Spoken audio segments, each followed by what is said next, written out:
Harold, les opérations françaises se poursuivent, donc situation confuse à Diabali et Kona est tombé.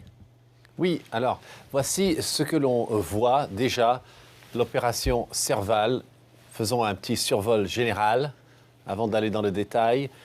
Il y a actuellement 1800 Français, selon l'état-major, qui sont sur le sol malien et presque autant, enfin 1000, qui seraient dans l'opération, mais hors du sol. Ça veut dire qu'ils seraient à N'Djamena ou en France, mais totalement liés à cette opération. Nous avons aussi des unités maliennes. Il n'y en a pas tellement, mais il y a au moins 3 zones où elles se battent en ce moment. Et nous avons les avions alliés, seule marque des Européens d'ailleurs, et des Américains et des Canadiens, qui viennent avec leurs avions pour transporter du matériel militaire. Bon, c'est très apprécié quand même. Donc, revenons aux détails, de manière plus resserrée. Les combats sont ici dans ce que j'appelle la taille de guêpe de ce pays qui est 2 fois la France et un peu plus. Et celui contre lequel on se bat le plus aujourd'hui, c'est Iyad Ag-Ghali, c'est le chef de Ansar Dine, ce groupe Touareg djihadiste. Et lui, sa zone, c'est par ici. Donc évidemment, il a fallu se battre avec lui par ici. Donc Kona, qu'il avait pris il y a le 9, 10, 11, a été repris par les forces spéciales françaises et les Maliens.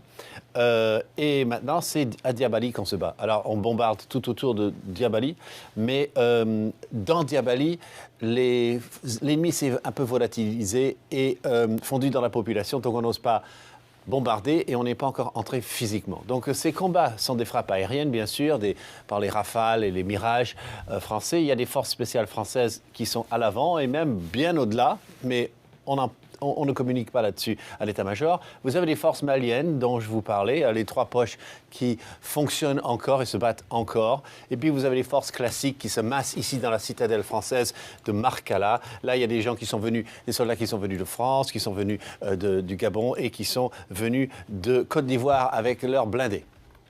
Harold, on attend désormais l'arrivée de soldats africains et européens. Est-ce qu'ils se joindront aux Français pour le combat ? Alors, les Européens ne seront là que pour former, ils seront en très petit nombre, même pas 500 pour toute l'Europe.